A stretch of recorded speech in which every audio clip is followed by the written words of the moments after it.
sind hier an einem wunderbaren Ort. Wir machen gerade eine große Freiheitsreise quer durch Europa. Wir haben gestartet in der Schweiz, sind nach Österreich weiter, dann Deutschland, haben Slowenien gemacht, Kroatien, Montenegro, Albanien. Jetzt sind wir in Griechenland, werden nachher nach Italien übersetzen und von dort wieder nach Hause in die Schweiz fahren. Wir haben auch ein bisschen auf Social Media unsere Bilder geteilt. Das Ganze nicht aus einem unstillbaren Mitteilungsbedürfnis heraus, sondern ein bisschen als ein Akt des Widerstands. Weil es handelt sich hier um Bilder, die es niemals hätte geben sollen. Diese Reise ist eine Reise, die es niemals hätte geben sollen, wenn es nach dem totalitären System ginge, in dem ich aufgewachsen bin, in dem wir unser Leben verbracht haben bis zum August 2016. Wir feiern diese Freiheit, wir zelebrieren sie, wir inszenieren sie auch, weil Freiheit muss gefeiert werden. Freiheit muss auch vielleicht ein bisschen pathetisch manchmal verteidigt werden, weil wenn sie mal weg ist, ist sie weg. Und Freiheit schätzen können wahrscheinlich am besten diejenigen, die die Unfreiheit kennen, und da gehören wir dazu. Darum ist Freiheit unser ganz großes Lebensthema geworden. Im vergangenen Jahr haben uns viele Menschen aus dem freikirchlichen und evangelikalen Milieu kontaktiert, die sehr genau wissen jetzt, wie wir unsere Freiheit zu leben haben, die auch uns gerne in eine neue Schublade einsortieren wollen, die uns den richtigen Glauben auch praktizieren sehen wollen und so weiter. Und da muss ich halt enttäuschen. Ich sympathisiere im Moment gerade sehr mit Albert Camus, der ein sensationelles Essay geschrieben hat, 1950, also 1951 war es, mit dem Titel Der Mensch in der Revolte, kann ich nur empfehlen. Und darin schildert er hervorragend aus meiner Sicht, wie es sich anfühlt, wenn ein Mensch aus der Welt des Heiligen heraustritt, dass er nämlich damit automatisch in die Welt der Revolte eintritt. Und genauso geht es mir nämlich. Ich habe den Eindruck, die Revolte, die Auflehnung ist ein ganz toller Religionsersatz. Haben wir als Europäer eigentlich längst auch durchgemacht. Ja, Französische Revolution, wir haben die Kirche und all das Zeug hinter uns gelassen, haben den Aufstand gelernt und haben gelernt, uns zu empören, uns aufzulehnen gegen Totalitäres. Das ist unsere europäische Identität und ich mache ja gerade eine Europareise, verinnerliche ein bisschen europäische Werte. Ich möchte zunächst einfach nochmal auch ganz deutlich sagen, dass es uns hervorragend geht, dass wir auch im vergangenen Jahr ganz tolle Entwicklungen erleben durften. In meinem Studium des Rechts, auch an der Uni St. Gallen, läuft es super zum Glück. Ich durfte einen super Job bekommen, eine unbefristete Anstellung als juristischer Mitarbeiter in einer kleinen Advokatur in Abtwil, Nähe St. Gallen.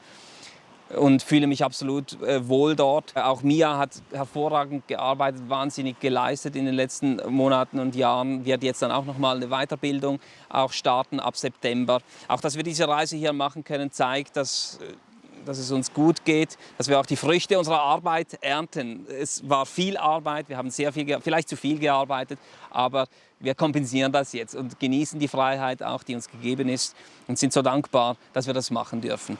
Ich möchte an dieser Stelle nun zu meiner Wutrede überleiten, die sehr mit meiner Vergangenheit zu tun hat, die mit meiner Familie zu tun hat.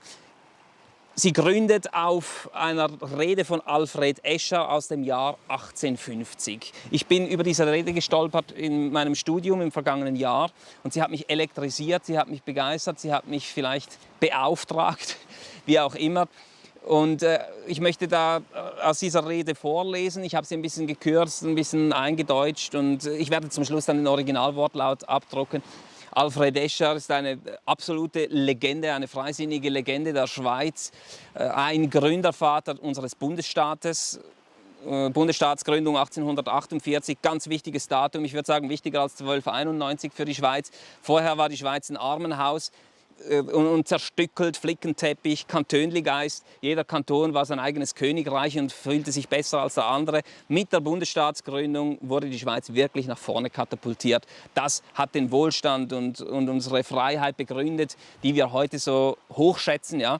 Mir ist klar, dass man Alfred Escher als Kind seiner Zeit betrachten muss, dass es auch problematische Aspekte gibt, auch sein Verhältnis zur Sklaverei und so weiter. Ich möchte das hier nicht ansprechen, das muss man unbedingt berücksichtigen. Nur finde ich, darf man nicht vernachlässigen, was dieser Mann getan hat für die Schweiz. Ein Pionier, der dafür gesorgt hat, dass wir den Anschluss an die Zukunft damals nicht verloren haben. Das Eisenbahnnetz hat er aufgebaut, er hat den Finanzplatz Schweiz in Zürich eigentlich mitbegründet, könnte man sagen. Er hat die ETH aufgezogen.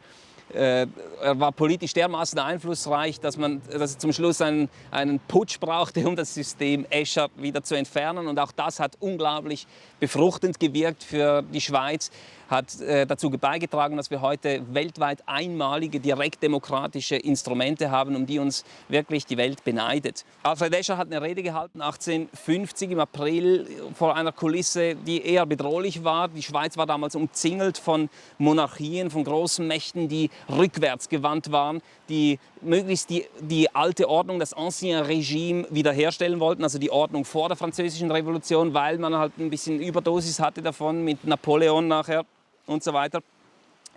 Und er hat den reaktionären Kräften damals heftig die Leviten verlesen in einer Rede vor der Schweizer Bundesversammlung, die mir unglaublich gefällt und die ich jetzt mal kurz hier wiedergeben möchte. Meine Damen und Herren, die Schweiz, unser Alpenland, soll der Hochaltar der Freiheit in Europa sein. Die Vorsehung hat dem Schweizer Volk in den Reihen der Kämpferinnen für die Demokratie eine schöne Aufgabe erteilt. Die Aufgabe nämlich, diesen Hochaltar der Freiheit rein und unbefleckt zu erhalten. Erfüllt das Schweizer Volk diese Aufgabe gewissenhaft, so wird sich eines Tages um den hell leuchtenden Freiheitsaltar der Schweiz herum ein europäischer Freiheitstempel erheben. Sollten sich jemals rückwärtsgewandte Kräfte mit frevler Hand an diesem Hochaltar vergreifen wollen, das heißt der Demokratie den Untergang bereiten und die alte Ordnung wiederherstellen wollen, wird Folgendes geschehen. Eine Welle der Völkersolidarität wird sich erheben. Menschen, die für die heilige Sache der Volksfreiheit erglühen, werden zusammenstehen. Sie werden sich des Gefühls nicht mehr erwehren können, dass es jetzt gilt, den Fehdehandschuh aufzunehmen, dass es jetzt gilt, im Namen von Freiheit und Demokratie die Schweiz zu verteidigen und ihre Ehre wiederherzustellen. Zusammen werden sie eine unbezwingbare Macht sein. Das leicht zusammengefasst und neu eingedeutscht, die Rede von Alfred Escher aus dem April 1850. Nun kommen wir zur Anwendung, zur Subsumption dieser Rede auf das Heute. Ich kenne da leider jemanden, der hat mit frevler Hand den Hochaltar der Freiheit der Schweiz befleckt. Ich kenne jemanden, dessen Worte und Taten seit Jahrzehnten einzig darauf ausgerichtet sind, das helle Leuchten des Freiheitsaltars der Schweiz zum Erlöschen zu bringen. Ich kenne jemanden, der die weltgeschichtliche Mission der Schweiz, die den Gründervätern des Bundesstaates noch leidenschaftlich vor Augen stand, aufgeben möchte.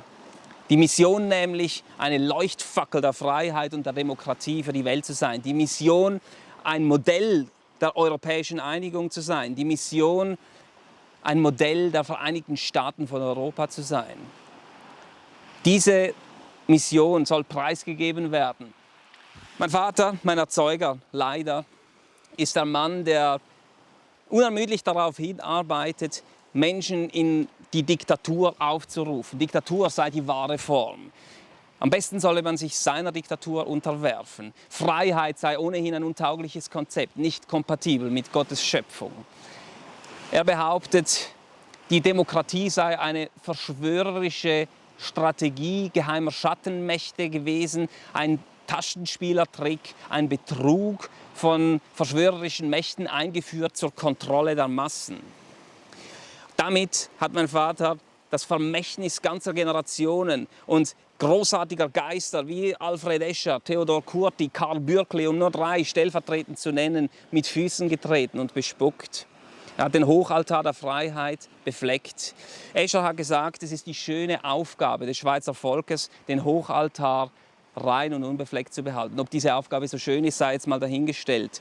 Aber seit dem 29. August 2016 sehe ich mich selber auch als ein Mitadressat dieser Aufgabe. Ich bin überzeugt, es ist jetzt die Zeit gekommen, den Fehdehandschuh aufzunehmen und mit den Mitteln des Rechtsstaates für Gerechtigkeit zu sorgen. Es kann so nicht weitergehen. Und zwar im Namen aller Geschädigten und Ausgebeuteten der OCG, im Namen aller Opfer der OCG, die ich auch in den letzten Jahren kennenlernen musste, im Namen dieser jungen OCG-Aussteigerin, die unglaublich unter den Flüchen der OCG gelitten hat, die sich vor einigen Wochen das Leben genommen hat.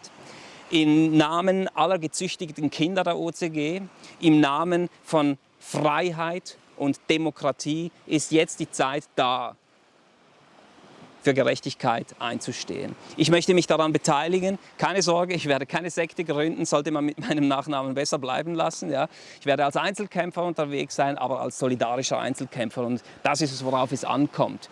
Ich bin überzeugt, es genügt in der Welt der Freiheit, sich als Hobby einzusetzen, aber vereinigt mit anderen zusammen nach Lust und Laune, so wie es das Leben führt, kämpfen für die Freiheit, kämpfen für die Demokratie. Das ist es, was es zu tun gilt.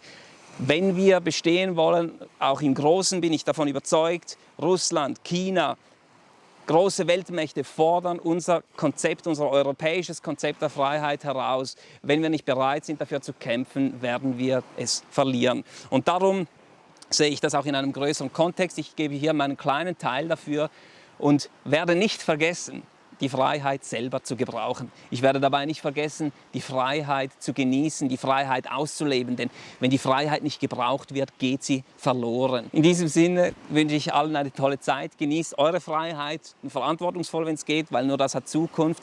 Und dann sehen wir uns wieder irgendwann, irgendwo, auf irgendeine Weise. Alles Gute.